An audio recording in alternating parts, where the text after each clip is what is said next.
It's January 18th, 1788, and another remarkable event is about to be uncovered by Arion, Rebecca, and Olly, the Retrospectors.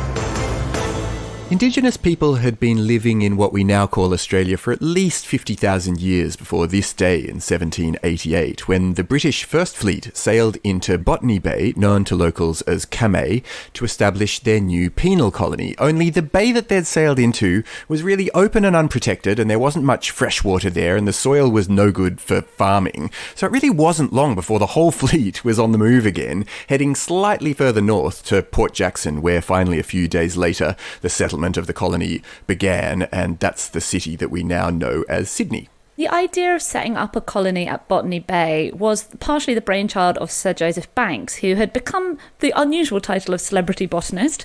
He had been on Captain Cook's voyage in 1770 and had been to Australia, and he'd come back and he'd been telling about, the flora and fauna, and had made himself a pretty famous figure. The issue was that he'd only briefly visited Australia, like everybody on Captain Cook's voyage. So he'd basically come back and said, you could do it at Botany Bay. When you go to a city and you go to one place that's good, and then every time someone brings the city up, you're like, you should go to this brunch place that I went to the one time I went there. Yeah, the one place I went to. Yeah. No, it was exactly like that. Captain Phillip actually wrote afterwards about why he'd relocated from the original site that they'd intended to set up. No place was found in the whole circuit of Botany Bay which seemed at all calculated for the reception of so large a settlement. In other words, basically, take that, Captain Cook. You may have discovered it as far as I'm concerned, but you also have no idea where to put a fleet of boats. I've done that now.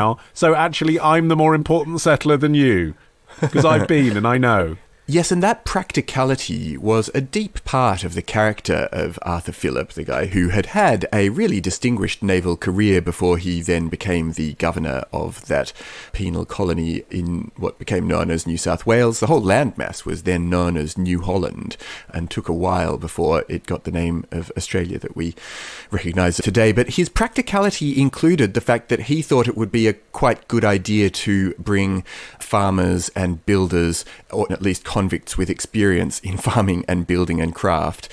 But that proposal was denied, and that made the establishment of a workable colony really, really difficult in the early years.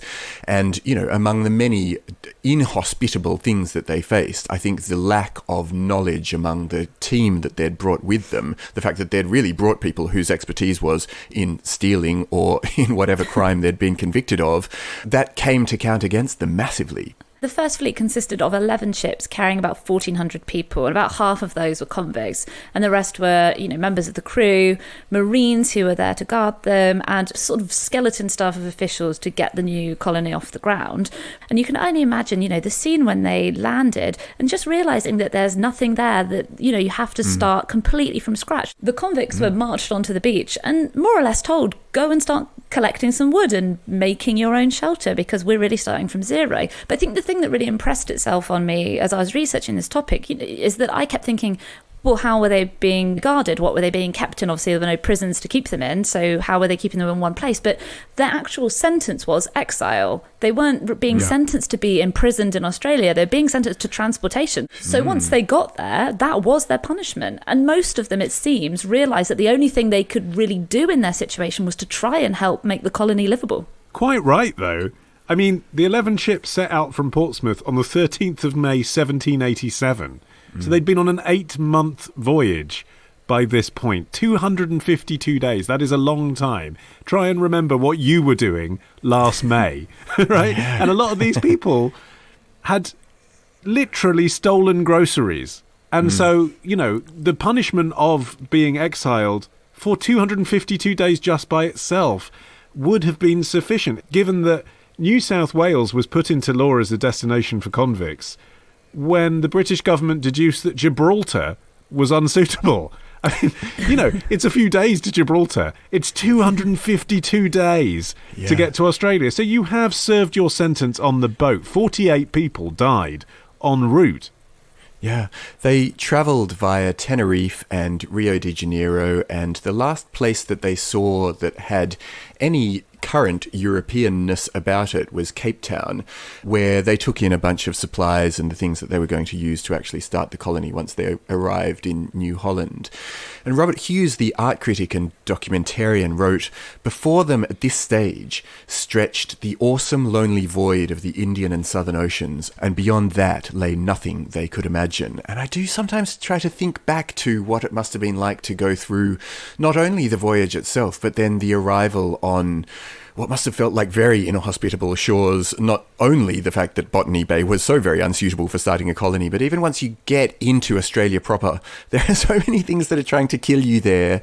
Plus, of course, the fact that this was not terra nullius. That was the legal determination of courts in Britain that sort of justified the establishment of a colony in this land.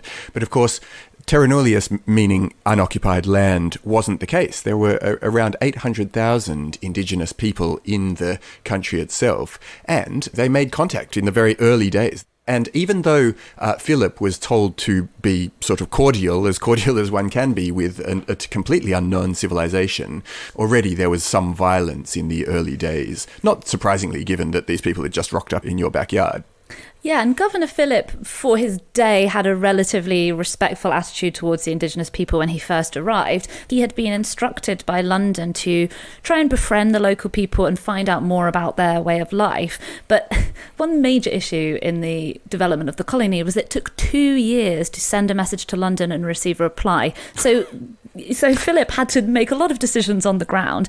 And one of those was that when the local indigenous people proved, understandably, not particularly willing to come and spend time with the new colonists, he ended up just kidnapping 2 men and bringing them, basically being like, you must tell us everything about your culture, you must teach us your language, which probably wasn't the best start to getting those friendly relations off the ground. And obviously, in the decades to come, it would only become worse. Absolutely, and worse, let's be clear, because of the British approach over the years to come to the Aboriginal and Torres Strait Islander people, rather than the other way around.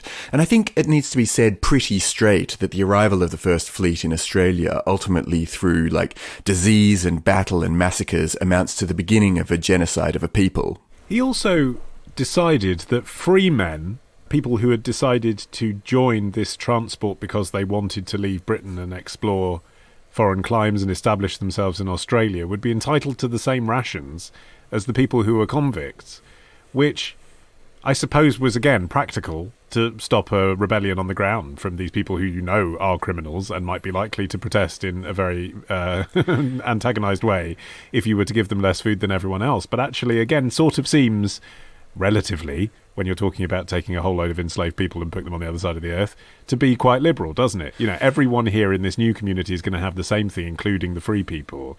I just can't get my head into the psychology of the free people and how they told their friends back home that they were going to Australia. Because it must have been marketed to them as a place you go second only to the death penalty as a punishment. And then they were like, yeah, I'm going to go and set up a business. I mean, it must have been, people in Britain must have thought they were absolutely mad. Yes, I mean, I guess at that stage they must have had a sense of the opportunity that it presented as well as the risks. But you're absolutely right, particularly with the foundation of a colony and especially knowing what its purpose was, which was that it was going to be a place where you sent your prisoners who didn't fit in your already totally overflowing prisons, and also they had them on kind of hulks and dilapidated ships all around the country. So you were travelling with people who were kind of ne'er-do-wells at best. But I do think that something of Philip's comparative enlightenment in his attitude to the people that he was setting up this colony with was part of what stopped it from being a complete failure on the voyage itself. And certainly in those early days, once the second and third fleets arrived, they had been much less well handled by the people who were running them. And these supposed reinforcements who were arriving to try to bolster this sort of fledgling new community all turned up half starving to death and in some sort of physical peril, and had to be revived by the people who they were meant to be relieving. So something about Philip himself, he was obviously the kind of person who ran a tight ship. Or a tight 11 ships. Yeah. There's also a curious kind of reverse social stratification in Australia now, where I remember there was a moment where, when I was young, this software was brought out through which you could trace your lineage either to a convict or not to a convict. And it was weird that in my primary school, the kids who could trace themselves back to a convict had a sort of... Bit of a swagger? Yeah, a bit more of a swagger about them. Yeah, whereas the rest of us were lesser, free settlers, or I suppose people with indigenous heritage as well. Is there still any beef between the kids that are the descendants of, the captains and the kids who are the descendants of the convict? Oh, good question. The kids of the captains evidently didn't go to my schools because I was just with the convict kids. Tomorrow. So their research really was in motion. They were researching in a whole lot of different directions. Love the show? Support the show. Patreon.com/retrospectors. Part of the Acast Creator Network.